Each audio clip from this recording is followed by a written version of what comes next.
안녕하세요. 삼성서울병원 건강 구독자 여러분. 부정맥에 대해 알기 쉽게 자세하게 알려드리는 진료실에서 못다한 부정맥 이야기 벌써 세 번째 시간입니다. 저는 삼성서울병원 순환기내과 김주현입니다. 오늘도 함께 하실 김준수 교수님 모셨습니다. 안녕하세요. 삼성서울병원 순환기내과 김준수입니다. 오늘은 지난 시간에 말씀드린 것처럼 부정맥의 유전 여부에 대해 이야기를 해볼까 하는데요. 저희가 부정맥 환자분들을 외래 진료할 때 병이 자식에게 유전되지는 않을까 걱정하는 환자분들을 가끔 만날 때가 있죠. 먼저 속 시원하게 결론부터 짚어보고 싶은데 교수님, 부정맥은 유전이 되나요? 예, 간단히 결론만 말씀드리면 대부분의 부정맥은 유전되지 않으니 뇌병을 자식에게 물려주면 어쩌나 걱정 중인 환자분이 계신다면 안심하셔도 됩니다. 앞에 대부분이라고 단서를 달아주신 걸 보면 가족 간 유전이 되는 부정맥도 있다는 거군요. 네, 소위 심장이온 채널 장애라고 불리는 부정맥 질병이 유전되는 부정맥으로 잘 알려져 있습니다. 저희에겐 익숙하지만 건강 구독자분들께는 이 심장 이온 채널 장애라는 용어가 조금 낯설게 들릴 수도 있을 것 같아요. 조금 더 자세히 설명드리자면 우선 이온 채널이 무엇인지 알아볼까요? 심장 근육 세포에서 전기 신호가 발생하고 전달되는 과정에서 전해질이 각 세포막 내외로 이동하게 됩니다. 이때 전해질의 이동을 조절하기 위해 이동 통로의 문이 닫혔다가 열렸다가 하게 되는데요. 이온 채널은 바로 그 이동을 조절하는 역할을 합니다. 그럼 심장 이온 채널 장애라는 건 그 이동을 조절하는 기능에 이상이 발생했다는 뜻인가요? 맞습니다. 정확히는 심장 근육 세포 전류에 관여하는 이온 채널의 기능이 특정 유전자 이상으로 문제가 생기고 부정맥이 발생하게 되는 겁니다. 이러한 심장 이온 채널 장애가 유발하는 부정맥 질병이 사실 굉장히 다양하잖아요. 구체적으로 어떤 것들이 있나요? 건강 구독자 여러분들께서 듣기에 낯선 병들이 많은 것 같아요. 선천성 긴 큐티 증후군, 브루가다 증후군, 카테콜라면식 다형 심실빈맥, 조기 재분극 증후군, 가족성 심방세동, 특발성 심실세동, 진행성 심자극 전독의 이상 등이 있습니다. 하지만 이런 유전성 부정맥 질환은 매우 드물게 발생하고 대부분의 부정맥 환자분들과는 상관이 없기 때문에 안심하셔도 됩니다. 네, 교수님께서 많은 유전성 부정맥 질환을 말씀해 주셨는데요. 매우 드물게 발생하는 질환이기는 하지만 그래도 건강 구독자 여러분께 설명드리고 싶은 대표적인 질환이 있다면 무엇이 있을까요? 대표적으로 선천성 균 큐티 증후군이나 브루가다 증후군이 있겠는데요. 이 두 질환에 대해 알아보면 좋겠습니다.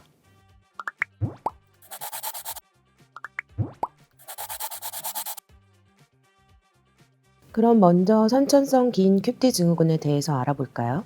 간단한 정의부터 제가 먼저 말씀을 드리자면 긴 큐티 증후군이란 심전도상 큐파와 T파 사이의 간격, 즉 큐티 간격이 정상인에 비해 긴 질환을 말하는 것인데요. 이렇게 큐티 간격이 길어지면 무슨 문제가 발생하게 되나요?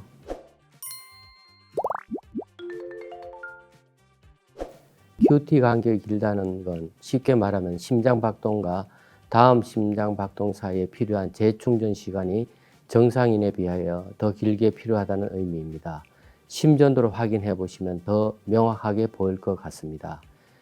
그림에서 왼쪽은 정상인의 심전도이고 오른쪽은 선천성 긴 큐티 증후군 환자의 심전도입니다. 한눈에 보기에도 정상인 환자의 표기된 큐티와 달리 선천성 긴 큐티 증후군 환자에서는 큐티 간격이 매우 늘어나 있는 것을 확인할 수 있습니다. 이렇게 큐티 간격이 길어지게 되면 심실성 빈맥이 발생할 수 있고 이로 인해 가슴 두근거림, 현기증, 실신, 적절한 치료를 받지 않으면 심장 돌연사의 위험까지도 초래하실 수 있습니다. 그리고 이런 선천성 긴 큐티 증후군은 앞에서 교수님이 말씀해 주셨던 것처럼 심장 이온 채널 장애의 한 종류이고 질병의 원인 또한 유전자 변이가 될 텐데요. 이 유전자 변이를 어떻게 검사할 수 있을까요? 선천성 큐티 증후군의 원인이 되는 유전자 변이에 대해 많이 밝혀져 있고 유전자 변이 형태는 혈액 검사를 통해 구체적으로 어떤 유전자 변이가 있는지 쉽게 알 수 있습니다. 그리고 외래에서 쉽게 검사하는 12유도 심전도로도 대부분 확인할 수 있습니다. CPU도 심전도 검사나 어떤 형태의 유전자 변이인지 유전자 검사로 어렵지 않게 알 수 있으니 그나마 다행이라고 해야 할 것 같습니다. 진단을 받은 이후의 치료는 어떻게 이루어지게 되나요? 치료는 1차적으로 약물을 투여합니다. 대부분 베타 차단제로 치료를 하고 약물에 잘 반응을 하지 않는 경우에는 비약물적 치료인 교감신경 절제술이나 심율동 전환 제소동기, 즉 ICD 시술을 고려해야 합니다. 다만 이 긴 큐티 증후군 환자들이 치료 시에 주의해야 하는 부분도 있죠. 네, 심전도상 QT가 늘어나 있기 때문에 평소 다른 질환으로 약물을 복용해야 하는 경우 심전도상 QT 연장이 되는 약물을 피하는 것이 좋습니다. 이에 대해서는 의료진이 가장 잘 알고 있기 때문에 담당 부정맥 전문의와 상담하시면 됩니다. 만일 본인이 복용 중인 약물이 심전도상 QT 연장되는 약물인지 궁금하시다면 확인해 볼 수 있는데 인터넷 사이트를 참고하시면 될 것 같습니다.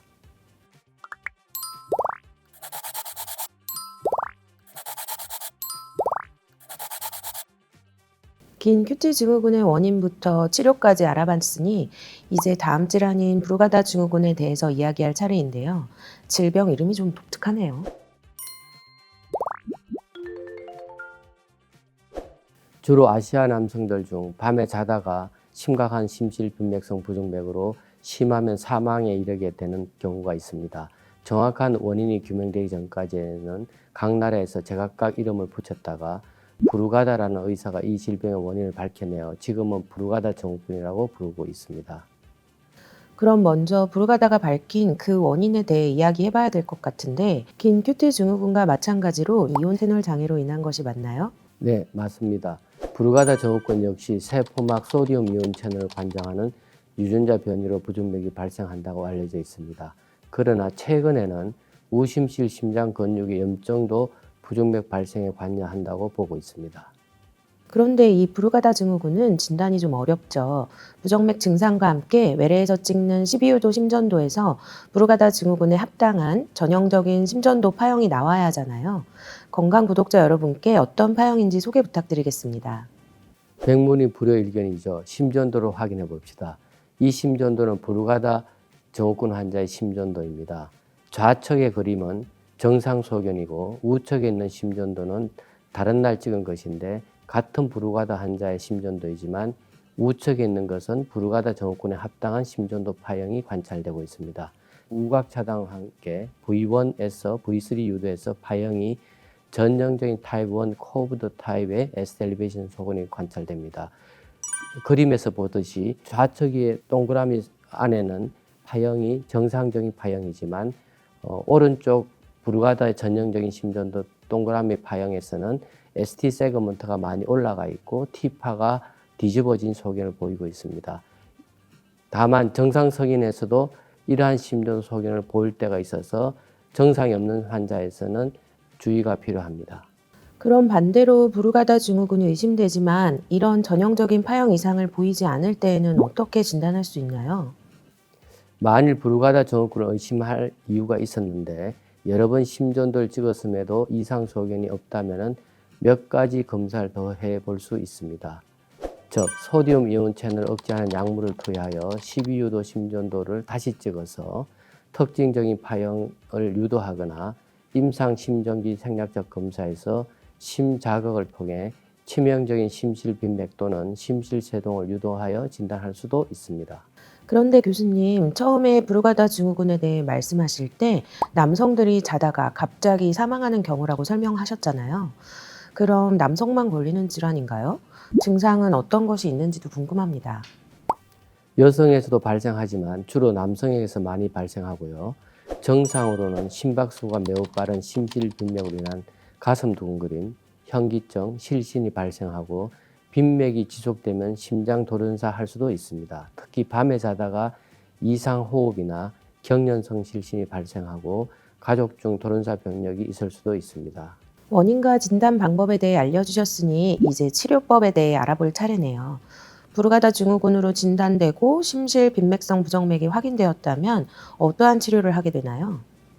일부 약물이나 고주파 절제 치료를 보고한 연구도 있으나 치명적인 심실빈맥이나 심실세동 발생 시 적극적으로 대처하여 전기 충격을 주어 동율동으로 전환시키는 심율동 전환 제사동기, 즉 ICD 시술을 반드시 고려해야 합니다.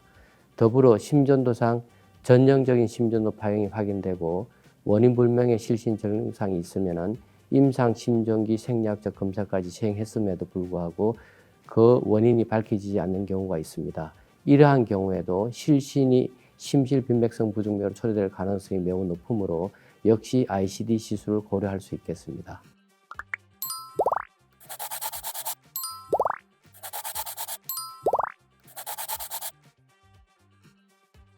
지금까지 교수님과 함께 부정맥의 유전 여부와 유전되는 부정맥의 대표적인 질환들까지 알아보았는데요.